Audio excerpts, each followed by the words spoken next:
Cinema diary में आप सभी का स्वागत है। आज हम एक्सप्लेन करेंगे मूवी ओवरलोड। दोस्तों, ये एक वॉर, एक्शन और साइंस फिक्शन फिल्म है। फिल्म की शुरुआत में हम देखते हैं साल 1944 है और दूसरा विश्व युद्ध अपने अंतिम चरण में है। हम देखते हैं कि पैराट्रूपर्स की एक स्क्वाड मिशन पर है। उनका मिशन है जर्मन सैनिकों द्वारा एक पुराने चर्च में स्थापित रेडियो जैमिंग टावर को नष्ट करना। पैराट्रूपर्स की टीम में टिबट, रोसेनफेल्ड, ग्रुनौर, चेज जो कि एक फोटोग्राफर हैं और फोर्ड जो कि एक एक्सप्लोजिव एक्सपर्ट हैं वह शामिल है।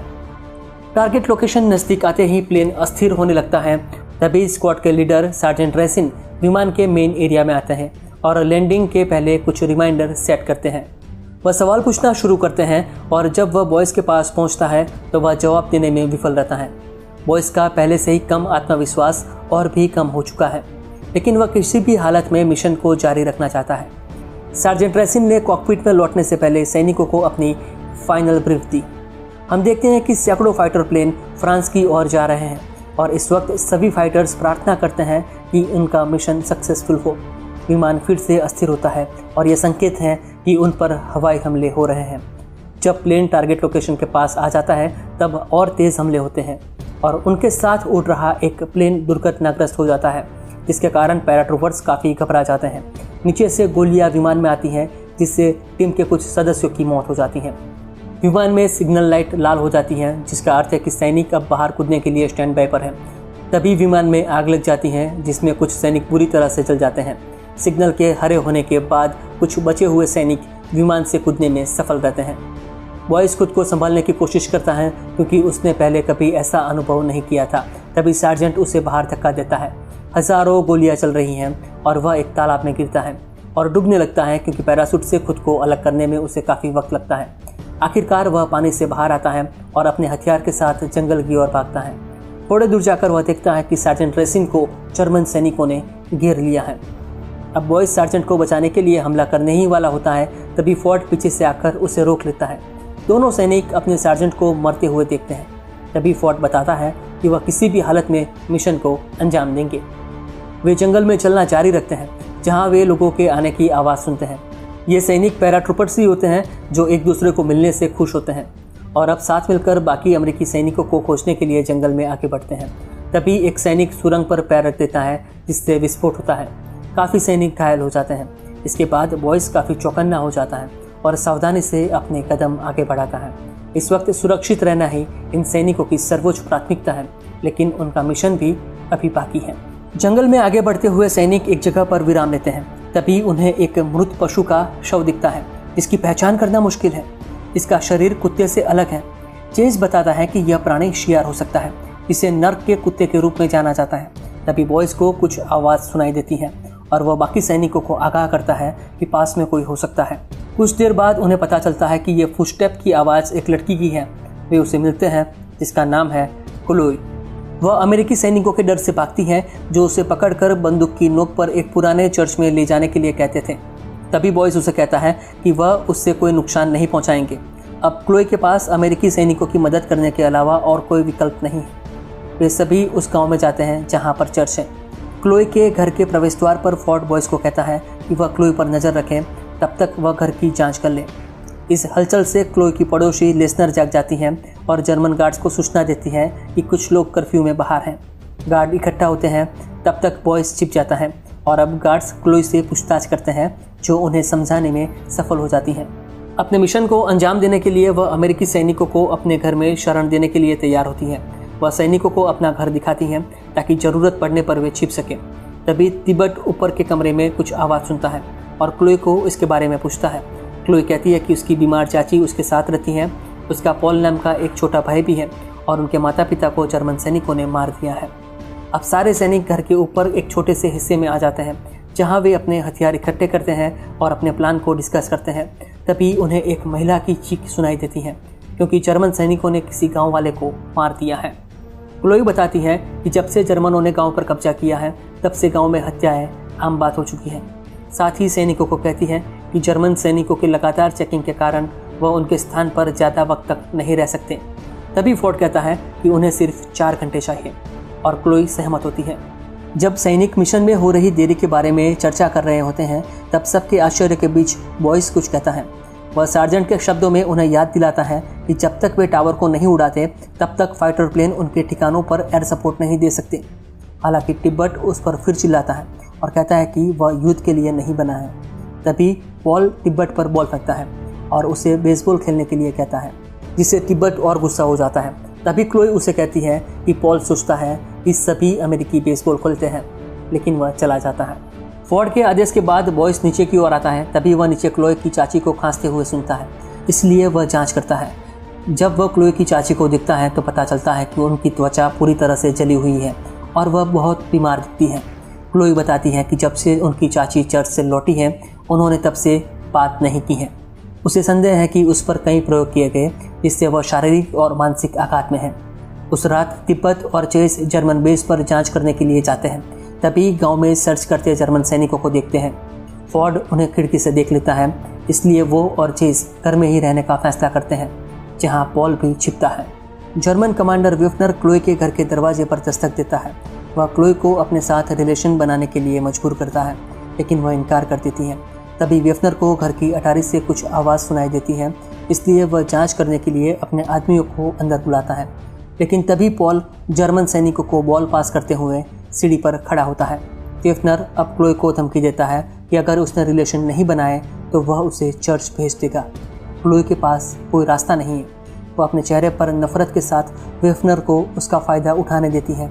तभी बॉयस पीछे से आकर वेफनर को गन पॉइंट पर ले लेता है।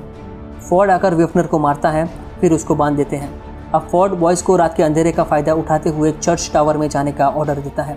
जंगल में होते हुए बॉयस चर्च के पास पहुंचता है। वहां छिपकर वह सही वक्त का इंतज़ार करता है। तभी वह देखता है कि एक ट्रक जो कि क्षत विक्षत डेड बॉडी से भरा है और सभी लगभग मौत की कगार पर हैं। दरअसल यहाँ पर एक प्रोजेक्ट चल रहा है जिसके तहत युद्ध के लिए फ्रांस के नागरिक और मृत जर्मन सैनिकों पर अमानवीय प्रयोग किए जाते हैं। और इस प्रोजेक्ट के इंचार्ज है डॉक्टर स्मिथ, जो एक साइट पर जाते हैं जहाँ पर असफल परीक्षण के बाद बॉडी को फ्लेम थ्रोवर से जलाया जा रहा है।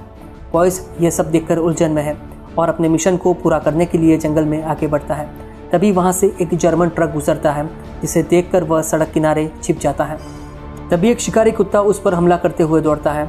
बॉयस वहाँ से भागता है और अब उसके पास ट्रक में चढ़ने के अलावा कोई विकल्प नहीं है। बॉयस ट्रक पर चढ़ता है जिसमें सैनिकों की डेड बॉडी होती है, जिसे देखकर वह घबरा जाता है और अपने आप को एक बॉडी के नीचे छिपा लेता है। ट्रक चर्च में पहुंचता है और 2 सैनिक ट्रक को खाली करने के लिए आते हैं। तभी बॉयस मौका देखकर ट्रक से उतर जाता है और टावर की ओर बढ़ता है। दुश्मनों से घिरे हुए बॉयस का हर कदम महत्वपूर्ण है, क्योंकि एक गलती उनकी जान ले सकती है। अब वह चर्च के अंडरग्राउंड हिस्से में पहुंचता है, जो कि जेल जैसा है। वह यहाँ पर एक छोटे से सेल में बंधे हुए लोगों की आवाज़ें सुनता है। तभी वहाँ पर 2 निरीक्षक आते हैं और वह छिप जाता है। निरीक्षकों के जाने के बाद वह सेल में देखता है जहाँ मानव और प्राणी का हाइब्रिड है, जिससे देखकर बॉयस डर जाता है। अब इस संदिग्ध जीवों के बारे में अधिक जानकारी पाने के लिए बॉयस प्रयोगशाला में आगे जाता है। उसके ठीक ऊपर एक बॉडी बैग है। जब वह उसे खोलता है तो एक व्यक्ति को सीरम में भीगा हुआ देखता है, जो कि मुश्किल से जिंदा है। फिर वह एक टेबल पर रखी सिरिंज देखता है और फोर्ड को दिखाने के लिए एक सिरिंज अपने पास रख लेता है। वह वहाँ से आगे जाता है, तभी देखता है कि रोसेनफेल्ड को बिस्तर से बांधा हुआ है। वह उसे छुड़ाने की कोशिश करता है। तभी वहाँ पर जर्मन डॉक्टर आ जाता है। वह देखता है कि एक मृत सैनिक को सीरम का इंजेक्शन लगाया जा रहा है, लेकिन उसका कोई प्रभाव नहीं है, इसलिए वे डेड बॉडी को फेंक देते हैं। डॉक्टर के जाते ही बॉयस रोसेनफेल्ड के शरीर से बड़ी सिरिंज निकालता है और उसे बचाकर वहाँ से ले जाता है। वे दोनों चर्च से बाहर निकलने के लिए एक सुरंग का इस्तेमाल करते हैं, जिसमें वे सफल होते हैं। वे घर पहुँचते हैं और बॉयस ने चर्च में जो देखा है उसे बयान करते हुए वो मानसिक रूप से टूट जाता है। बॉयस क्या कह रहा है उसे समझने के लिए फोर्ड को काफ़ी दिक्कतें होती हैं और उसे पता लगता है कि बॉयस का ध्यान मिशन से हटकर चर्च में हो रहे एक्सपेरिमेंट में है। बॉयस फोर्ड को सीरम दिखाता है और वे इसके बारे में वेफनर से पूछते हैं, लेकिन वह कुछ खास नहीं बता पाता। फोर्ड वेफनर को प्रताड़ित करता है, लेकिन वह कुछ नहीं बताता, जिससे फोर्ड ज़्यादा आक्रामक हो जाता है। बॉयस उसे रोकने की कोशिश करता है, जिसमें वह भी घायल होता है। अब स्क्वाड चर्च पर हमला करने के लिए तैयारी करती है। चेस वेफनर पर नज़र बनाए हुए हैं। तभी वेफनर चेस पर हमला करके उसे गोली मार देता है। उसके सिर पर कपड़ा होने के बावजूद वह अंधाधुंध फायरिंग करता है, लेकिन तभी स्क्वाड के बाकी लोग आकर उसे मारते हैं। वहीं चेस अपनी आखिरी सांस लेते हुए कैमरा मांगता है। तभी उसकी मौत हो जाती है। बॉयस चेस की छाती में सीरम का इंजेक्शन लगाता है और कुछ ही मिनटों में चेस उठ जाता है और अच्छी हालत में है। वह गोली के घाव को भी सहलाता है और उसे कोई दर्द नहीं होता, उल्टा वह और स्ट्रांग हो जाता है, जो स्क्वाड के बाकी मेंबर्स के लिए काफ़ी आश्चर्यजनक है। लेकिन कुछ वक्त बाद चेस के शरीर में भयानक बदलाव होने लगते हैं। उसका शरीर विकृत होने लगता है और वह काफ़ी हिंसक हो जाता है। उसकी आंखें लाल हो जाती हैं, जैसे वह कोई अन्य रूप लेने वाला हो। तभी फॉर्ड उसे कई गोलियां मारता है। वेफनर खुलासा करता है कि सीरम मृत सैनिकों को अन्य रूप में बदल सकता है, उन्हें ज़ॉम्बी जैसा बना देता है। जब वे इस पर चर्चा करते हैं, चेज उठ जाता है। इससे पहले कि वह किसी पर हमला कर पाता, बॉयस उसे ज़मीन पर पटक कर उसका सिर कुचल देता है। तभी वेफनर मौका देखकर भागने की कोशिश करता है। वह ऊपर से नीचे आता है और बाहर निकलता है और पॉल को पकड़कर अपने साथ ले जाता है। जर्मन सैनिकों का एक ग्रुप इसके बचाव में आता है और वे पॉल को बंधक बना लेते हैं। क्लोई उनका पीछा करती है, लेकिन वह असहाय है, इसीलिए वह बॉयस के पास आकर मदद मांगती है। क्लोई के भाई को वापस लाने के लिए मदद करने के लिए बॉयस फोर्ड के आदेशों को मानने से इनकार कर देता है। बॉयस कहता है कि उनका मिशन चर्च टावर को उड़ाने के साथ साथ वहां पर हो रहे अमानवीय प्रयोगों को समाप्त करना भी है। बॉयस एक प्लान बनाता है।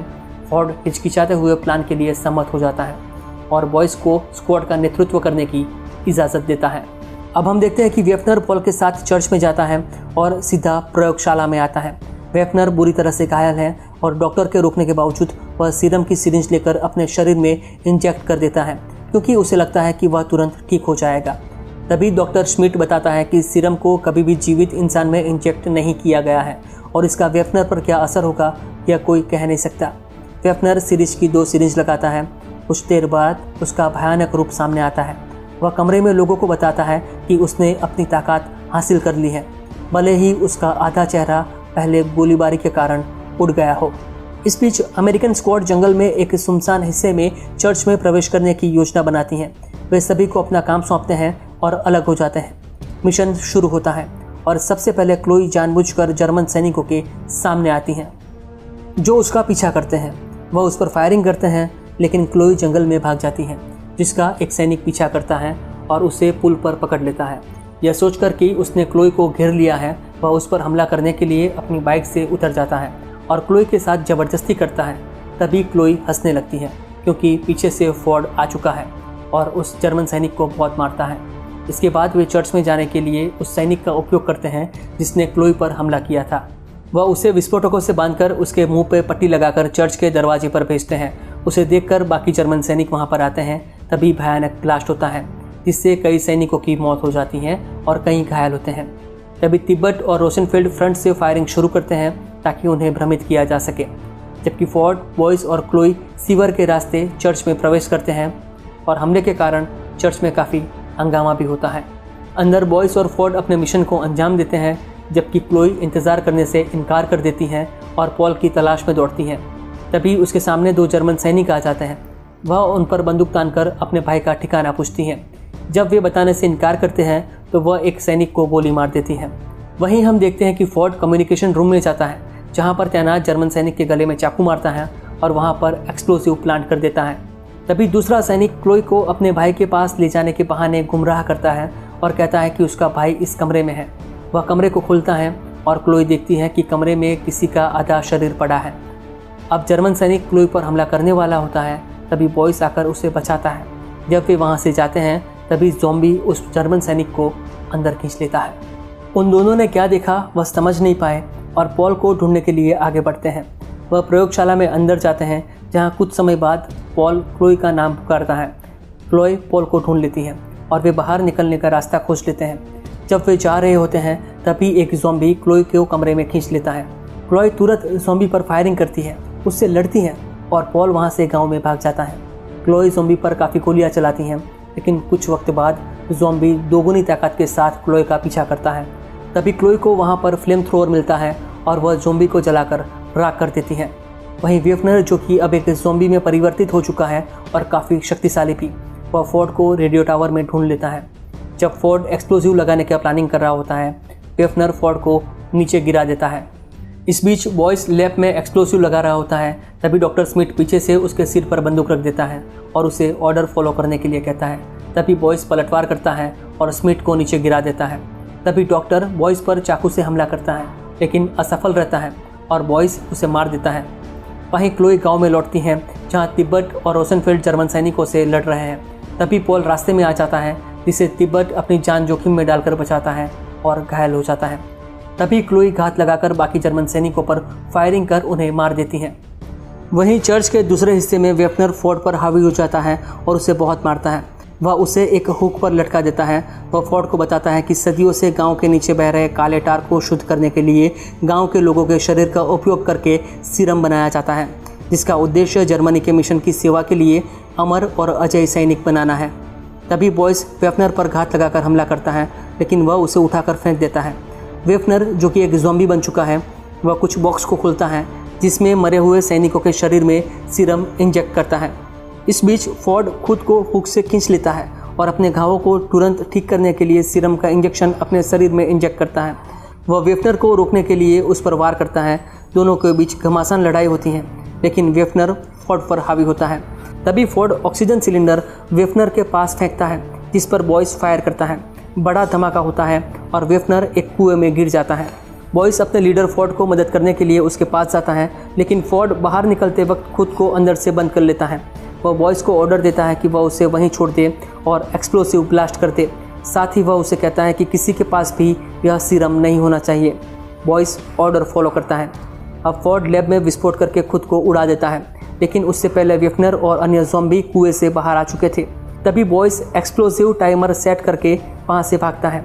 ज़ोरदार ब्लास्ट होते हैं और चर्च के साथ जैमिंग टावर उसके पीछे गिरता हुआ हम देखते हैं। लैब के साथ पूरी इमारत ध्वस्त हो जाती है। वेफनर के साथ सारे ज़ॉम्बी भी ख़त्म हो जाते हैं। तभी रेडियो पर एलाइड फोर्स की जीत की खबर आती है और गांव के लोग बाहर आ जाते हैं। बॉयज़ गांव में आता है और तिब्बत, रोसेनफेल्ड, क्लोई और पॉल से मिलता है। वह उन्हें कहता है कि वह फोर्ड को नहीं बचा पाए। कार्रवाई समाप्त होने के बाद बॉयज़ एक कमांडिंग ऑफिसर को मिशन के बारे में रिपोर्ट करता है। वह उनकी सफलता का श्रेय फोर्ड को देता है। तभी कमांडिंग अफसर बॉयज़ से चर्च में एक अंडरग्राउंड लैब की अफवाह के बारे में पूछता है। बॉयज़ फोर्ड के विचार को साझा करते हुए खुदाई के लायक कुछ भी होने से इनकार कर देता है। उसका मानना है कि ज़ॉम्बीज़ और मानव शरीर पर हो रहे प्रयोगों को अज्ञात रखा जाना चाहिए, अन्यथा और अधिक लोगों को ऐसी यातनाएं भुगतनी पड़ेगी। और इसी के साथ ये फिल्म समाप्त हो जाती है। दोस्तों, फिल्म का एक्सप्लेनेशन पसंद आया हो तो वीडियो को लाइक और शेयर कीजिए, चैनल को सब्सक्राइब कीजिए।